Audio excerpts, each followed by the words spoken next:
I woke drenched in sweat, every stitch in my side screaming the kidney I had just given my father, a raw reminder of my sacrifice. My sister Serafina had vanished with the painkillers I needed to survive, leaving me alone in the cold silence of our penthouse. But amid the searing pain, a quiet reckoning took hold. My fingers found the familytrust app on my phone, and in that glow, I realized wasn't powerless. I held the keys, and I was ready. Pain sliced through my side with every shallow breath, a burning reminder of the kidney I had just given my father, but my mind was impossibly sharp, impossibly clear. As I dragged myself toward the laptop, the memory of the papers he had signed before surgery came rushing back. Interim trustee. He thought it was a trivial temporary role, a position handed to a daughter he assumed would obey without question. He never imagined I'd see it differently. My fingers hovered over the keys, trembling only slightly from the physical ache, but my mind moved faster than ever. The trust portal opened, bathing the dark apartment in its pale digital glow. Numbers sprawled across the screen like a map of power and betrayal. I froze for a heartbeat, staring at the balance and the pending transactions. Serafina's indulgences screamed at me, the Aspen Club booking first-class flights, champagne caviar, and more wine than anyone could ever need. Every click she had made, every luxury she had drained from the account was a personal assault. My body wanted to curl into a ball to give in to the searing pain and the rage, but my mind remained locked, calculating, deliberate. I started with the Aspen Club. The cursor hovered over the transaction, my hand steady despite the fire stabbing through my side. Unauthorized fraud, click. Confirm. Already the algorithm would halt their excess, freezing their ability to spend. Next, the flights. Non-refundable first class, perfectly booked, but they were no match for the interim trustee's authority. I clicked cancel, the confirmation arriving seconds later. I imagined the impact: 3 entitled travelers suddenly stranded, their assumed power evaporating into digital nothingness. The Range Rover waited in a private hangar, another symbol of reckless entitlement. Its digital title rested in my hands, in my name. Immediate distress sale and offer 40% below market value, terrible financially, but perfect emotionally. I accepted. The money landed in the main account instantly. The rush was twofold: satisfaction and survival. With the liquidated funds, I booked a 24-hour concierge medical team. No longer would my body be a hostage to my family's indulgence. I leaned back the cushions of fragile comfort and breathed, feeling a spark of control I hadn't known in years. Pain was still present, a constant companion, but it no longer dictated my actions. Each transaction was precise, each decision deliberate. I wasn't just stopping their extravagance, I was asserting a quiet dominance that no physical weakness could undermine. The betrayal was theirs, but the power was mine.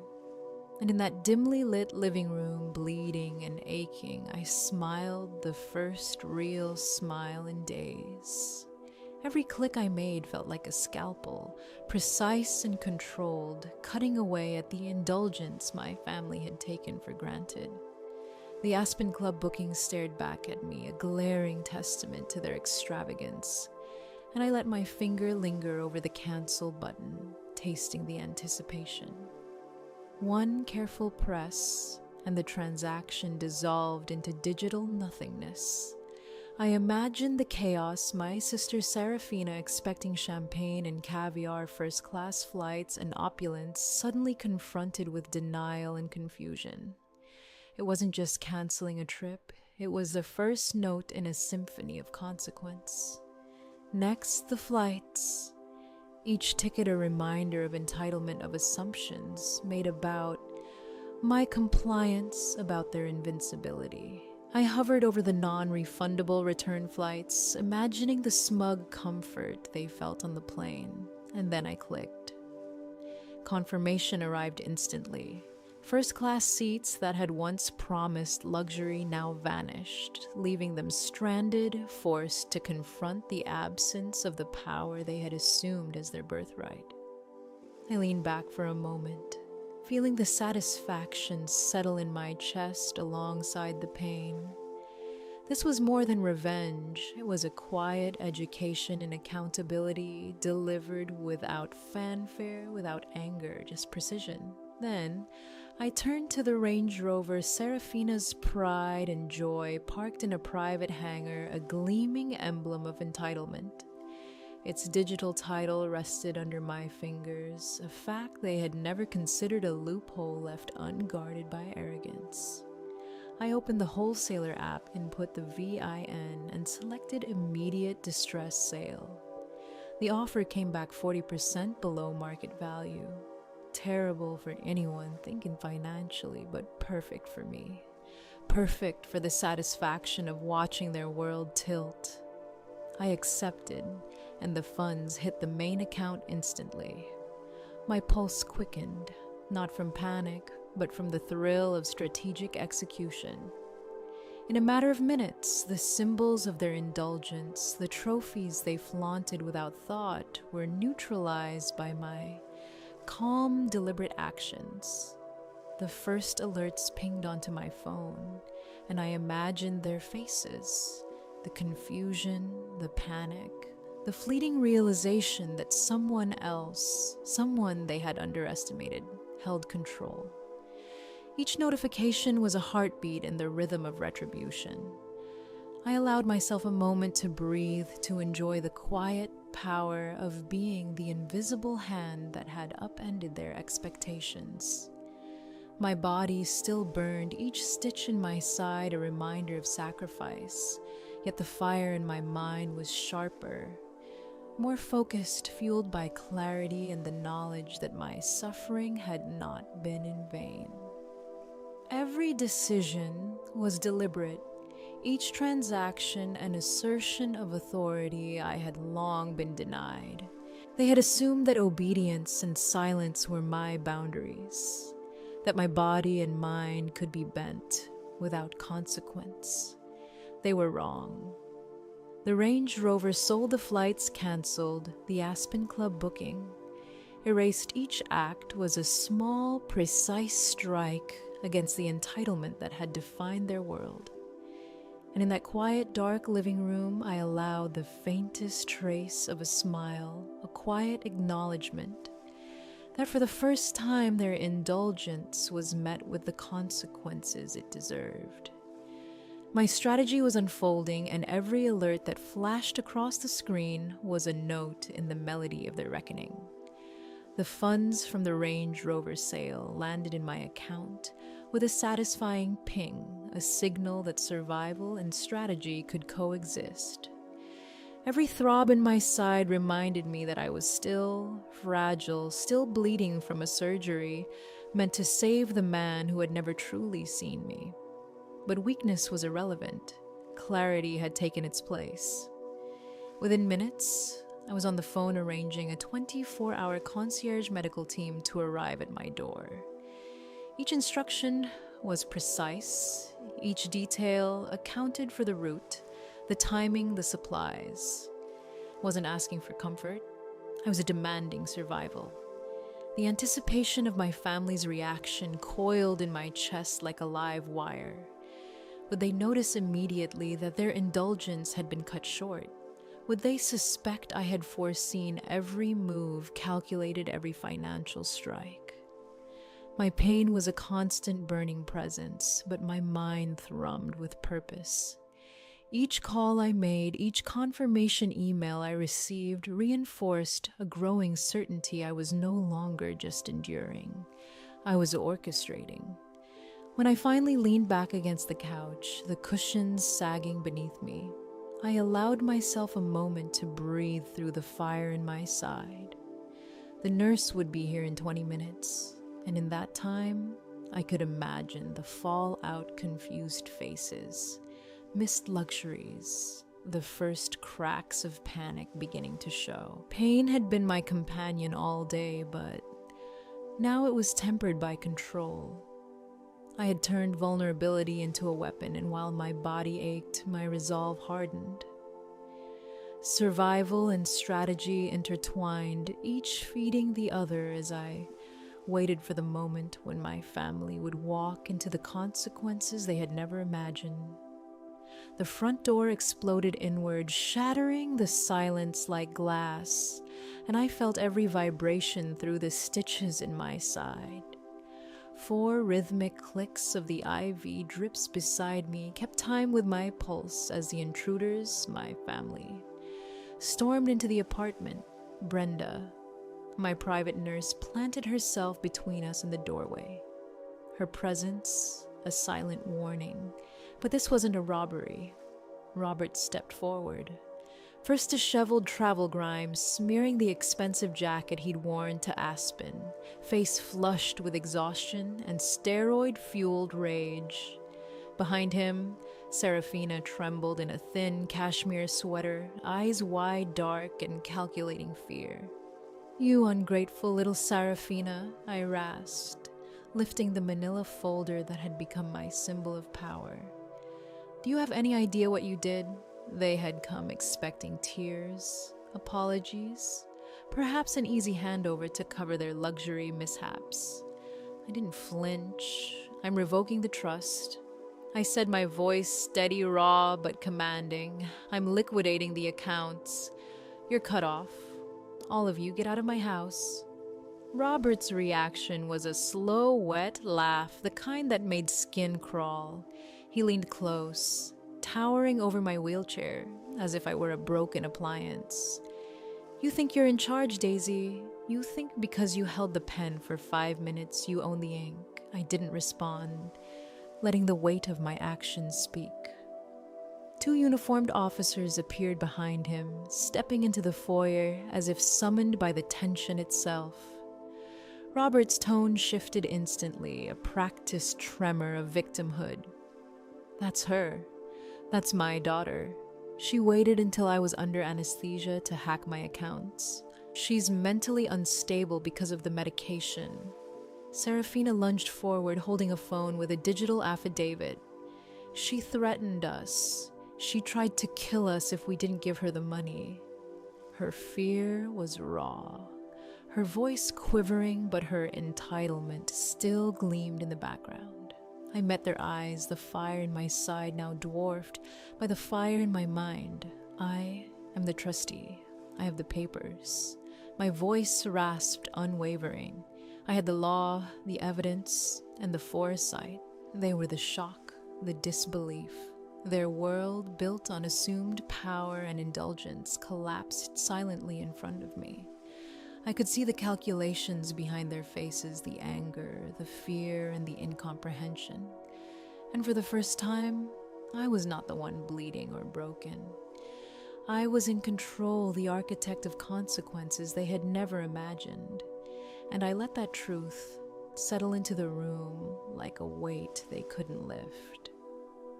The officers didn't see Daisy. They saw a pale, cuffed figure slumped in a wheelchair, hooked up to IVs, her body trembling from surgery. Every word from her sister painted her as reckless, mentally unstable, a criminal. But Daisy's mind was alive, sharper than it had ever been. Pain lanced through her side with every movement, yet she recalled the lessons from childhood endurance, silence, obedience training that had prepared her for the unthinkable. Memories rose unbidden, 12 years old, clutching a broken arm in the back seat of her father's Mercedes, begging for care while Serafina's schedule took precedence. Back then, she had learned that pain could be ignored, that survival required suppression, that observation was a tool. Every act of disregard from her father had been a blueprint for resilience. And now those same lessons gave her clarity in this moment. She understood the full scope of his exploitation. For decades, he had conditioned her to accept suffering as the price of love, to prioritize others' needs above her own, to be silent while he maintained control. Her compliance had been expected, but instead it had been recorded, studied, and anticipated, laying the groundwork for her ultimate leverage. The officers misread her calm as defiance, but it was calculation. The pain that should have debilitated her only heightened her awareness, focusing her mind with acute precision. In the back of the squad car, every jolt and bump reminded her of past injuries and endurance tests, each one a ghost lesson, reinforcing patience, strategic thinking, and mental toughness. Her father believed he had created a compliant, unremarkable daughter, unaware that the quiet observation, the endurance, the hidden intelligence had been accumulating into a plan beyond his imagination. Daisy's confidence settled quietly over her. The narrative her family had constructed, the misinterpretation by law enforcement, even her physical vulnerability, they were all components of the stage she had designed for him. He thought he was untouchable, but the trap had already been set. Every ounce of pain, every memory of neglect had fed into preparation. She was bleeding and cuffed, but internally she was untouchable, resolute, and patient. When the trap sprung, it would strike precisely where he had believed he could never be caught. The interrogation room was a cold, concrete box, every breath echoing off the walls. Daisy sat cuffed hands pinned to the table, the stitches in her side throbbing with each shallow inhale. Across from her, the detective's eyes were weary, bloodshot, a stack of photos of Serafina's Range Rover spread before him. He assumed he was holding a criminal, a daughter stealing from her father. Her voice, calm and steady despite the pain cut through the assumptions. "I am not a junkie. I am a certified forensic risk assessor," she said. "I investigate high net worth fraud. The sale of the vehicle, the frozen accounts, they were all executed by me with documentation. Every dollar is accounted for and protected." Robert's face pale, but practice twisted with desperation. "She's unstable. She's been manipulating accounts while under medication." He insisted, trying to redirect the narrative to frame her as the perpetrator of elder abuse. Daisy leaned forward, her gaze locked on the detective. "This isn't about impulsive theft. This is about stopping wire transfers before they cleared. You haven't run my background. Look at the records. I have the paper trail. I orchestrated this to ensure my father could not escape justice." She paused, letting the weight of her words sink in. "There is a $50 million Ponzi scheme, medical charities, shell companies in active DOJ investigation. Dead men don't pay restitution. My actions guaranteed that he will face consequences." For a long, tense moment, the detective stared at her, doubt flickering in his eyes. Then the door opened. 4 FBI agents entered, precise and deliberate. The room seemed to shrink as Robert's facade of control crumbled. "You are under arrest," the lead agent stated, handcuffs at the ready. Robert's practiced sorrow collapsed into shock and horror, the mask slipping as the reality of his miscalculation hit him. Daisy, bleeding and still cuffed, allowed herself the smallest triumphant smile. She had planned this patiently, executed it with care, and now the law moved exactly as she had predicted. The trap she had set, the culmination of years of observation, strategy, and resilience, had finally snapped closed. Justice was finally in motion, and for the first time, she felt the full weight of empowerment settle in a quiet satisfaction that no pain could diminish.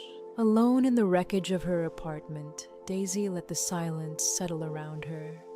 The IVs gone, the painkillers flushed the scar along her side, a sharp reminder of both sacrifice and triumph. Each breath was steady, each movement deliberate, a quiet assertion of survival and control reclaimed. She traced the outline of the wound, thinking of all the moments she had endured, all the ways she had been underestimated. The room held her reflection, a testament to resilience, strategy, and the power of reclaiming one's own life.